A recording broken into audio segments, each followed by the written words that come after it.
Hi అండి, అందరికీ welcome back to మన టైలర్స్. ఈ బ్లౌజ్ బ్యాక్ ఓపెన్ అండి. ఈ కటింగ్ చూపిస్తున్నాను. ఫుల్ వీడియో చూడండి, ఎక్కడ స్కిప్ చేయకుండా చూడండి, అప్పుడు మీకు అర్థమవుతుంది. బ్యాక్ ఓపెన్ అనమాట. నేను ఆపోజిట్స్ జాయింట్స్ ఏమో నా వైపు పెట్టుకున్నాను, అటాచ్ ఉన్నదేమో ఆపోజిట్ పెట్టుకున్నాము. మన నార్మల్ బ్లౌజ్కి ఏమో మన నార్మల్గా అయితే ఆపోజిట్ జాయింట్స్ ఆపోజిట్ పెట్టుకుంటాము, కానీ దీనికి బ్యాక్ ఓపెన్ కాబట్టి సారీ జాయింట్స్ నా వైపు పెట్టేసుకున్నాను. పైన కింద ఖర్చులు పెట్టానమాట. ఖర్చుకి పావు ఇంచు తీసేసుకున్నాను. ఇలా అవి నిలువుగా ఎందుకు తీస్తున్నాను అంటే, అది సమానంగా ఉండదు కాబట్టి నేను ఆల్రెడీ పిండేసిన వంకర టెంకలు ఉంటుందని సమానంగా ఘాట్ పెట్టేసుకున్నాను. గీసేసుకొని లెంత్ నార్మల్గా మనం బ్లౌజ్ చూసినట్టే లెంత్ సంక డౌన్ అది పెట్టేసుకొని పైన పావు ఇంచు ఖర్చు పెట్టేశాను అనమాట. ఇప్పుడు ఫుల్ షోల్డర్ వచ్చేసి 6.5 తీసుకుంటున్నాను. వాళ్ళ షోల్డర్ని మెజర్ చేసి తీసుకోవాలన్నమాట. ఇది 6.5 తీసుకుంటున్నాను. ఫుల్ షోల్డర్ వచ్చేసి 6.5, హాఫ్ షోల్డర్ వచ్చేసి 3 ఇంచెస్ తీసుకుంటున్నాను. 3 తీసుకుంటున్నాను. ఫుల్ షోల్డర్ వచ్చేసి 6.5, నార్మల్ షోల్డర్ వచ్చేసి 3 తీసుకుంటున్నాను.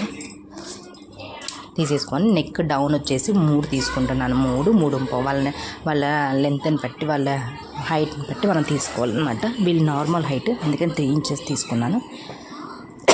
తీసేసుకుని నెక్ డ్రా చేసేసుకుంటున్నాను రౌండ్. ఈ సంక డౌన్ వచ్చేసి 1.5 పెట్టుకుంటున్నాను. 1.5 పెట్టేసి కర్వ్ స్కేల్ పెట్టి కర్వ్ చేయడం అనమాట. ఇలా గీసేసుకొని ఇలా వీళ్ళకి 1.5 మనం బోట్ నెక్ కాబట్టి 1.5 పెట్టుకోవాలి. సంక డైప్ వచ్చేసి దగ్గు వస్తుంది, జ్వరం వచ్చి తగ్గిందనమాట. దగ్గు మాత్రం తగ్గలేదు, సారీ. ఇప్పుడు మనం వెనకాల వచ్చేసి మనం నెక్ దగ్గర నుంచి కిందకి మీకు ఫస్ట్లో వీడియో చూపించినట్టుగా అక్కడ మనకి ఒక వెడల్పుగా ఉంటుంది కదా షోల్డర్, అదేంటి దెబ్బలాగా కుట్టుకోవాలి. దానికి నేను మన నెక్ మెజర్కి కింద పావించి ఖర్చు, కింద 1 ఇంచ్ గ్యాప్, 1 ఇంచ్కి 1 ఇంచ్ గ్యాప్ పెట్టుకున్నాను.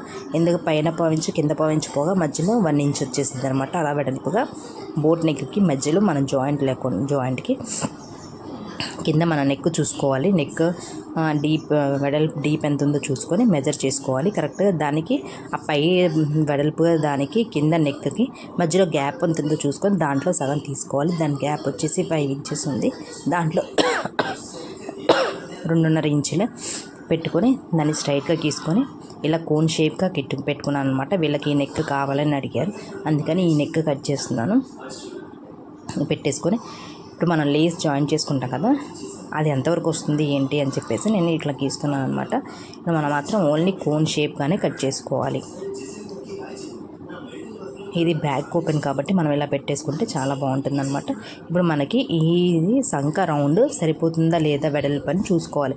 మనం ఇది ఆది బ్లౌజ్ పెట్టి, మన నార్మల్ బ్లౌజ్ ఆది పెట్టి మనం బోట్ నెక్ కట్ చేస్తున్నాం కాబట్టి మన సంక డౌన్ ఇంకా ఎంత ఉంది ఏంటి అని చూసుకోవచ్చు. కానీ కొంచెం వెడల్పు కొంచెం తీసుకోవాలి, అందుకే ఇలా తీసుకుంటున్నాను. నార్మల్ బ్లౌజ్ పెట్టి బోట్ నెక్ కట్ చేస్తున్నాం కాబట్టి ఇప్పుడు మొత్తం కట్ చేసేసుకున్నాము. ఈ వీడియో నచ్చితే ప్లీజ్ లైక్ చేయండి, ప్లీజ్ నా ఛానల్ సబ్స్క్రైబ్ చేయండి, కామెంట్ బాక్స్లో కామెంట్ పెట్టండి.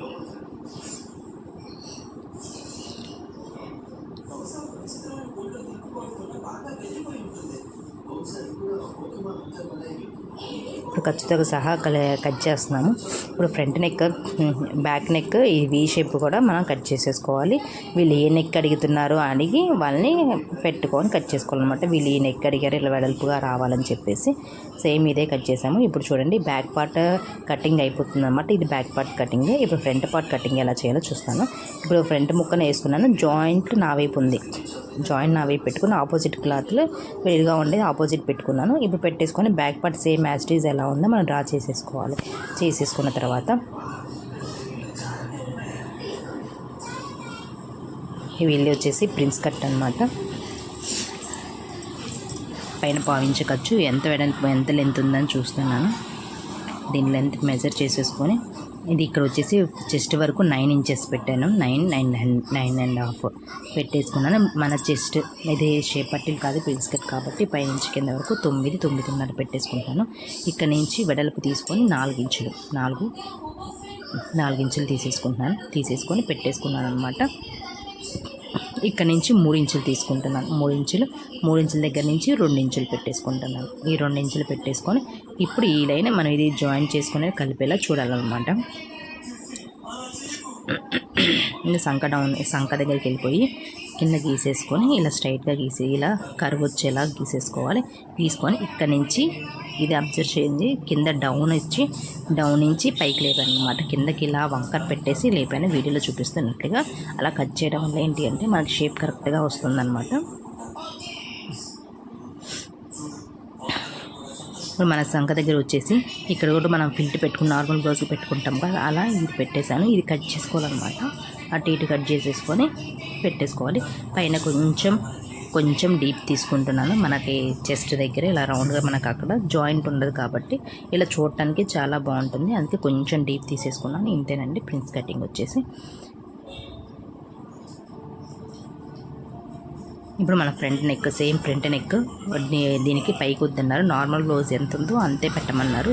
సేమ్ యాజ్ ఇట్ ఈజ్ అలా తీసేసుకొని అక్కడి నుంచి ఫ్రంట్ నెక్ డ్రా చేసేసుకోవాలి. వాళ్ళకి పైకి కావాలి అంటే పైకి పెట్టుకోవాలి. వాళ్ళని అడిగి వాళ్ళ పైకి వద్దు, సేమ్ నార్మల్ బ్లౌజ్ ఎలా ఉందో అలానే పెట్టమన్నారు. సేమ్ యాజ్ ఇట్ ఈజ్ అలా పెట్టేసి దీనికి వచ్చేసి ఈ నెక్ షేప్ ఇది ఇచ్చానమాట. స్వీట్ హార్ట్ నెక్ షేప్ ఇచ్చేసాను.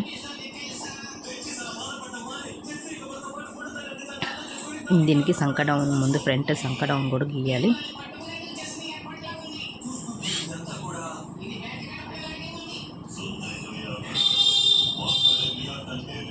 ఇప్పుడు ఇది కట్ చేసేసుకుందాము. నేను ఇప్పుడు కట్ చేశాను, నేను స్టిచ్ చేసేటప్పుడు కట్ చేశాను అనమాట. సంక డౌన్ వచ్చేసి ఈ వీడియోలో చూపించలేదు, అది మిస్ అయిపోయింది. ఈ వీడియో నచ్చితే ప్లీజ్ లైక్ చేయండి, ప్లీజ్ నా ఛానల్ సబ్స్క్రైబ్ చేయండి, కామెంట్ బాక్స్లో కామెంట్ పెట్టండి. మీకు ఎక్కడైనా అర్థం కాకపోతే కామెంట్ బాక్స్లో కామెంట్ చేయండి, నేను రిప్లైస్ ఇస్తూ ఉంటాను. ప్రతి నార్మల్ ప్రిన్స్ కట్కి సేమ్ ఇదే మెజర్మెంట్ ఈజీగా వచ్చేస్తుంది. దాన్ని జాయిన్ చేసేసుకోవడమే. నార్మల్గా ఏ బోట్ నెక్ కాదు, ఏ నెక్కైనా మన ప్రిన్స్ కట్ ఫ్రంట్ తీసుకోవాలి అంటే సేమ్ ఇలానే తీసేసుకోవాలి. ఇలానే కట్ చేసుకుంటే ఈజీగా వచ్చేస్తుంది.